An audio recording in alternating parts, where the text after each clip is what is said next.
sobat pendengar, selamat datang kembali di podcast Langkah Iman. Hari ini kita mempunyai tema yang khusus, dalam dan juga relevan. Apa itu? Yaitu ketaatan pada hukum Taurat sebagai kesetiaan kepada Allah. Nah, kali ini kita juga akan ngebahasnya melalui kitab Ulangan nih teman-teman, yaitu kitab terakhir dari Taurat yang juga membuka lembaran baru sejarah Israel. Nah, kali ini Ella tidak sendiri. Ella kedatangan dua tamu yang sangat spesial, keren dan gacor pol, yaitu ada Kak Marta dan juga Gerard. Halo Kak Marta, Gerard. Shalom Ella, shalom semuanya. Wah, tema ini kaya banget ya. Kitab Ulangan tuh kayak jembatan antara hukum dan sejarah. Sebuah perpisahan dari Musa dan persiapan menuju janji Tuhan. Halo juga Kak Marta dan Ella. Nah benar, aku excited banget nih. Karena Ulangan tuh bukan cuman kumpulan hukum, tapi juga suara hati Tuhan kepada umatnya dengan penuh kasih dan juga penuh keadilan. Oke, mungkin bisa dimulai dulu ini dari Kak Marta. Kak Marta, coba deh memberikan gambaran umum dulu nih. Sebenarnya posisi kitab Ulangan dalam Alkitab itu bagaimana sih? Jadi, kitab Ulangan adalah kitab kelima dari Taurat. Dan secara struktur, dia itu penutup dari hukum Musa. Tapi bukan sekedar penutup, melainkan juga fondasi awal bagi sejarah Israel. Ulangan berisi pidato-pidato Musa kepada generasi baru Israel menjelang mereka menyeberangi sungai Yordan untuk masuk ke tanah perjanjian. Jadi, ada nuansa ulang hukum, refleksi masa lalu, dan penguatan perjanjian baru. Dan konteksnya tuh penting banget. Generasi lama sudah gugur di padang gurun karena ketidaktaatannya. Nah, sekarang generasi baru harus diingatkan lagi supaya nggak jatuh di lubang yang sama. Wah, berarti ini tuh kayak momen krusial gitu ya. Musa tahu dia nggak akan masuk ke tanah itu. Jadi, apa isi utama dari pidato-pidatonya?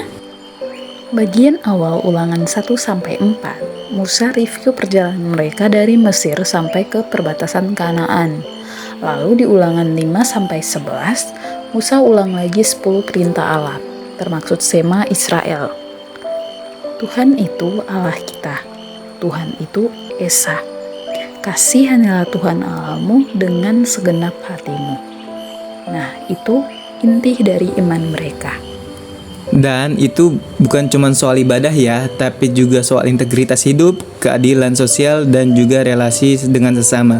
Bahkan peringatan agar nggak bercampur dengan penyembahan berhala di Kanaan. Very holistic. Nah, Ella juga ngebaca soal bagian hukum-hukum yang sangat rinci itu loh Kak dan G, yang pasal 12-26 itu. Betul, itu hukum dan peraturan yang menyentuh semua aspek kehidupan. Ibadah, seperti pemusatan ibadah di tempat yang dipilih Tuhan. Makanan halal haram, persepuluhan, sabat, tahun pembebasan, hukum raja, nabi, pengadilan, hingga ke soal keluarga, perdagangan, dan keadilan sosial. Bahkan urusan timbang-menimbang pun Tuhan atur. Luar biasa banget ya. Ini menunjukkan kalau ketaatan itu mencakup setiap aspek hidup, dari altar sampai pasar, dari rumah tangga sampai kerajaan. Nah, yang bikin Ella terenyuh itu ada di bagian pasal 27-30 tentang berkat dan kutuk. Boleh dijelaskan nggak Kak Marta dan Gerard? Bagian itu puncak dari semuanya. Setelah hukum dijelaskan, Musa memanggil umat untuk memperbaharui perjanjian. Di Gunung Gerizim dan Ebal, mereka deklarasi, berkat bagi yang taat dan kutuk bagi yang tidak. Isinya konkret, kemakmuran, kesuburan, kemenangan, atau sebaliknya, seperti kekeringan, kekalahan, dan pembuangan. Ini yang aku sebut sebagai teologi konsekuensial. Tanah bukan hak milik otomatis, tapi dipinjamkan berdasarkan perjanjian. Kalau setia, tanah itu jadi berkat, tapi kalau melanggar, bisa kehilangan tanah. Dan sejarah membuktikannya. Mereka benar-benar akhirnya dibuang ke Babel. Terus gimana dengan akhir kitab Ulangan? Musa wafat ya? Iya, Di pasal 31-34, Musa menunjukkan Yosua sebagai penerus, menulis hukum Taurat dan menyerahkannya kepada para imam. Lalu Tuhan bawa dia ke Gunung Nebo, memperlihatkan tanah perjanjian dari kejauhan. Tapi dia nggak masuk. Musa wafat di sana dan Tuhan sendiri yang menguburkannya. Itu bagian yang bikin aku reflektif banget. Musa nggak masuk bukan karena Tuhan kejam, tapi karena hukum Tuhan itu konsisten, bahkan kepada pemimpinnya sendiri. Tapi Musa tetap diberi kehormatan besar dengan disebut sebagai nabi besar di Israel. Jadi kalau kita tarik ke masa kini, sebenarnya menurut Kak Marta dan Gerard, apa sih makna ketaatan itu buat kita?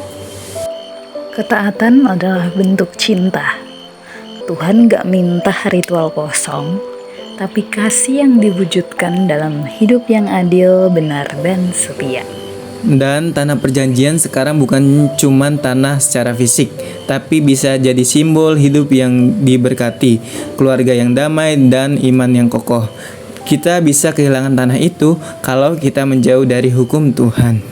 Wah, pembahasan kita kali ini sangat mendalam ya, dan juga pastinya para pendengar merasa terberkati. Terima kasih banyak Kak Marta dan juga Gerard. Semoga ilmu yang diberikan membantu pemahaman para pendengar di rumah dan di mana saja. Tuhan memberkati ya. Sama-sama, tetap setia dan terus belajar mencintai Tuhan lewat ketaatan. Terima kasih juga Ella dan Kak Marta atas pengetahuan yang disiringkan tadi. Teman-teman, jangan takut taat ya, karena di dalamnya ada kehidupan yang sejati. Amin amin. Sampai jumpa di episode berikutnya, sobat pendengar. Tuhan memberkati. Bye bye.